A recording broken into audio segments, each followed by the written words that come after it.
থাম্বনেলটা দেখেছেন? 20 কোটি। 20 কোটি মানে খাদানের লাইফ টাইম কালেকশন কিন্তু 20 কোটি প্লাস হবে।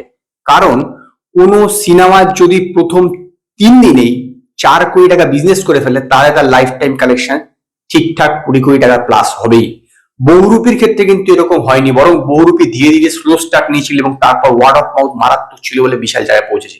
কিন্তু এই সিনেমা স্টার্টিংই মারাত্মক হয়েছে এবং শুধু তাই না, ওয়ার্ড অফ মাউথও মারাত্মক। আজকে আমি বুক মাই শোতে কিছুক্ষণ আগে চেক করছিলাম, 60খানা শো অলমোস্ট হাউসফুল, আর 7খানা শো হাউসফুল যাচ্ছে শুধুমাত্র কলকাতা এবং হাওড়ায় বুক মাই শোর হিসাবে। তার মানে আর বাইরে যে সিঙ্গেল স্ক্রিন আছে বা কলকাতা এবং হাওড়ার বাইরে যেসব আছে সেখানে কোথায় গেছে।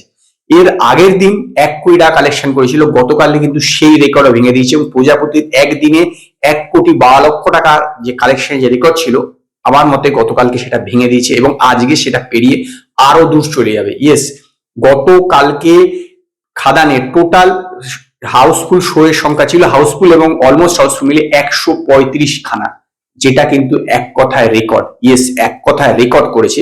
যদিও প্রজাপতির বহুরূপীরও ছিল 135খানা প্লাস কিছু শো ছিল হচ্ছে হাউসফুল।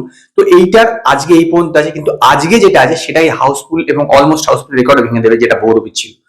এবং এইটুকু নিশ্চিত থাকতে পারেন, গতকালকে যে কালেকশন করেছে প্রায় আপনার 1,25,00,000 থেকে টাকার মতো, তার মানে ভাবুন 2,25,00,000 চলে গেল।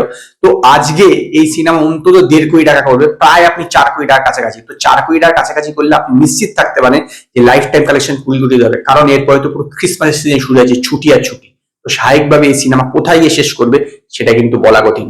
অন্যদিকে সন্তানের ক্ষেত্রে কিন্তু অনেকটা বহুরূপীর মতনই হচ্ছে। সন্তান স্টার্ট খুব স্লো নিয়েছিল, মাত্র 11টা হাউসফুল ছিল, একটা শো 11টা শো অলমোস্ট হাউসফুল ছিল, একটা হাউসফুল ছিল। সেখানে গতকালকে 11 ডবল হয়ে গেছে, 22টা শো হাউস অলমোস্ট হাউসফুল এবং 6খানা শো হাউসফুল। তার মানে এর ধীরে ধীরে স্লো স্টার্ট নিচ্ছে। প্রথম দিনকে এর যেখানে কালেকশন ছিল অ্যারাউন্ড আপনার 15 লক্ষ টাকা মতন, গতকালে কিন্তু প্রায় কালেকশন ডবল হয়েছে, প্রায় 30 লক্ষ টাকা মতন কিন্তু এই সিনেমা কালেকশন করেছে। কাজেই এই সিনেমাও কিন্তু ধীরে ধীরে এগাচ্ছে এবং এর যে টার্গেট অডিয়েন্স, বলতে অসুবিধা নেই, ফ্যামিলি অডিয়েন্স, তারা কিন্তু এই সিনেমাটাকে খুব পছন্দ করেছে, আমারও নিজে ভালো লেগেছে। এবং স্বাভাবিকভাবে এই সিনেমাও কিন্তু অন্তত লাইফ টাইম কালেকশনে 6 কোটি টাকার আশেপাশে কিন্তু পৌঁছাতে পারে। এরপরে আসছি চালচিত্র, তার কোনো চেঞ্জ নেই। আগের দিনে একটা শো হাউসফুল ছিল, গতকালকে একটা শো হাউসফুল অলমোস্ট হাউসফুল গিয়েছে, সরি 2টো শো অলমোস্ট হাউসফুল গিয়েছে। এবং 5 নম্বর স্বপ্নময় লেন, এইটার প্রথম দিনকে 4টে ছিল, কালকেও 4টে গিয়েছে। মানে এই দুটো যে সিনেমা, এই 5 নম্বর স্বপ্নময় লেন 2 দিন মিলিয়ে অ্যারাউন্ড 6 লক্ষ টাকা মতন, আর এই যে চালচিত্র এর 2 দিন মিলিয়ে অ্যারাউন্ড 4 লক্ষ টাকা মতন কালেকশন হয়েছে। তো দেখা যাক যে এই সন্তান এবং খাদান কোন জায়গায় শেষ করে। তবে আমার বিশ্বাস কিন্তু খাদান 20 করোড় প্লাস কালেকশন করবে বাংলা থেকে, এবং সন্তানের কালেকশন কিছু না হলে 5 কোটি টাকার আশেপাশে হবে। কারণ এর কিন্তু ওয়ার্ড অফ মাউথটা বেশ ভালো এবং এর টার্গেট অডিয়েন্স হচ্ছে ফ্যামিলি অডিয়েন্স, কাজেই লম্বা চলে, ফ্যামিলি অডিয়েন্সের সিনেমা দেখবেন লম্বা চলে থাকে। তো দেখা যাক যে আলটিমেটলি আমার প্রেডিকশনটা কতটা ঠিক হয়।